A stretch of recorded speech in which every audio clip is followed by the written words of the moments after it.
안녕하세요, 조장훈입니다.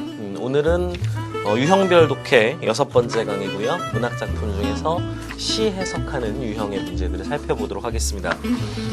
기본적으로 문학작품이기 때문에 지난 시간에 했던 소설에 대한 그 해석과 큰 틀에서는 많이 차이는 없습니다. 하지만 그렇다 하더라도 여러분들이 시라는 장르의 특수성이 만들어내는 해석에서의 주의점들이 있을 듯 해서 따로 정리하도록 하겠습니다. 먼저 스텝 1부터 확인하시죠.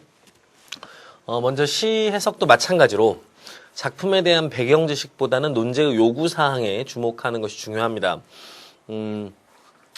우리가 작품에 대해서 이미 알고 있는 상식들이 있죠. 예컨대 그 논술에서도 여러분들이 잘 알고 있는 뭐 윤동주라든지 한용운이라든지 하는 우리나라의 시인들의 시가 많이 출제가 되는데요.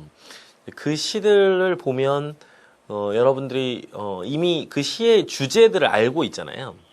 그래서 여러분들이 알고 있는 시의 주제, 뭐 또 시의 시대적 배경 이런 것들이 먼저 개입하게 되면 논제의 요구사항을 제대로 이해하지 못하게 되거나 논제의 요구사항을 제대로 적용하기 어려운 경우가 생기게 됩니다.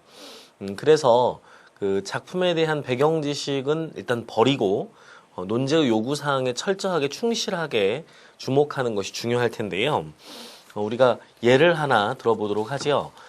다음 문제를 보시면 문제는 아래 제시문을 참고하여 제시문 가의 관점을 바탕으로 나에 대한 화자의 태도를 비판하시오라고 되어 있습니다. 제시문 나에 나타난 그 화자의 태도는 제시문 나가 여러분들이 이제 보고 있으니까 알고 있겠지만 윤동주의 서시지요. 그 윤동주의 서시라는 시는 여러분들이 잘 알고 있는 시고 또 과거 그 노래로도 또 알려진 바가 있었던 시이기 때문에 그 여러분들이 이 시에 대해서는 나름의 의미들을 가지고 있습니다. 더군다나 윤동주라는 시인이 가지고 있는 그 우리의 역사적 상황에서의 의미가 있지요. 그 식민지 치하에서의 그 지식인으로서의 청년이 겪었던 고뇌와 또 좌절과 또 민족애와 같은 그러한 요소들을 여러분들이 알고 있기 때문에 자칫 이 나에 나타난 화자의 태도를 비판하는 것이 대단히 어렵게 느껴지거나 혹은 익숙하지 않은 관점이 될 수 있습니다. 하지만 여기에서는 자기 자신의 관점이나 기존에 알고 있던 것들을 버리고 철저하게 가의 관점을 바탕으로 시를 해석을 해야 한다는 것이지요. 그러면 가제시문을 확인해 보도록 하겠습니다. 프로이트로 하여금 죽음의 충동을 가정하게 했던 인간의 가학 성향들 중에는 자신에 대해 지나치게 엄격한 규범을 적용하는 유형도 있다. 그러니까 프로이트가 죽음의 충동을 가정하게 되었던 이유는 인간에게 어떤 가학 성향들이 있기 때문이라는 거지요. 그런데 그런 가학 성향들 중에 자기 자신에게 규범을 지나치게 엄격하게 적용하는 유형이 있다는 겁니다. 그럼 핵심은 지금 이 하나의 소재를 제시하는 것이죠. 가학 성향들 중에서도 자신에게 지나치게 엄격하게 규범을 적용하는 유형이라고 하는 그래서의 소재를 지금 제공하고 있습니다. 그 결과 양심의 가책, 즉 경고 신호가 시도 때도 없이 울려드는 통에 정신건강이 나빠지기도 한다. 그렇죠. 아무래도 자기 자신에게 너무나 엄격한 규범을 적용하게 되면 사는 게 굉장히 피곤해지겠죠. 그러니까 모든 것들이 다 내가 가지고 있는 도덕 규범에 어긋나는 삶이 조금이라도 일상생활에서 발생하게 되었을 때 그것에 대해서 양심의 가책을 느끼고 괴로워할 것이기 때문입니다.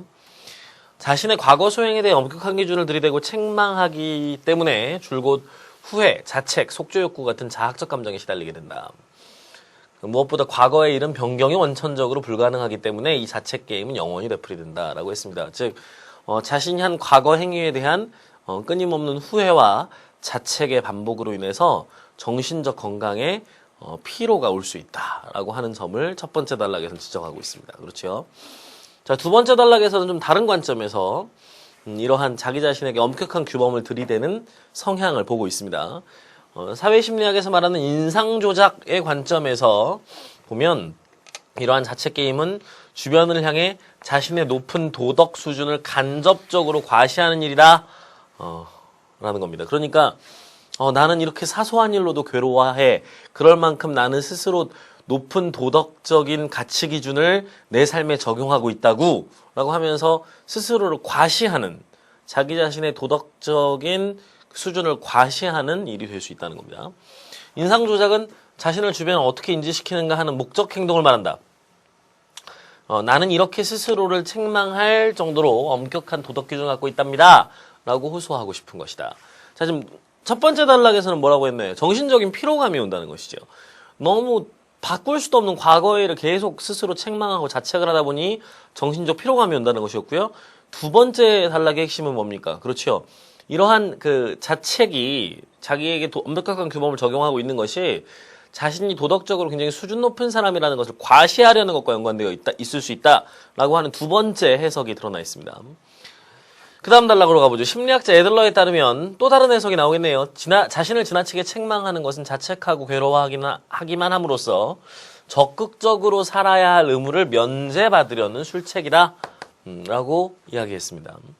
상식을 벗어날 정도로 심한 양심의 가책은 근본을 따져보면 병이거나 비겁함이므로 그리 자랑할 리 못한다. 자, 병이라고 하는 것은 앞부분의 첫 번째 근거에 대한 것이죠. 그러니까 사실 그러니까 여기서부터 보자면 의미상으로는 단락이 나누어져 있다고 봐야 되겠죠.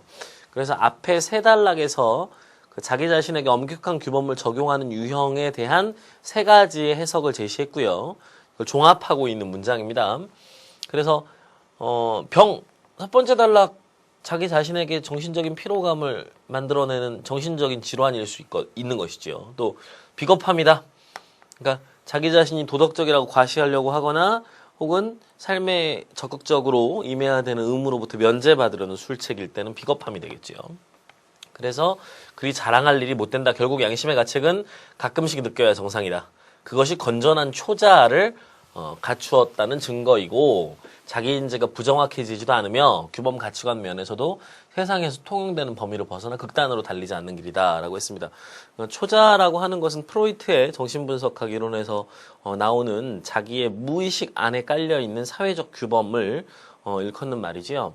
이러한 초자가 지나치게 이제 슈퍼에고죠. 슈퍼에고가 지나치게 과도하게 되면 자신의 욕망의 근원인 이들을 지나치게 억누르게 됨으로써 그 균형 잡히지 않은 그 자아가 드러나게 되는 문제점을 가질 수 있다는 것입니다.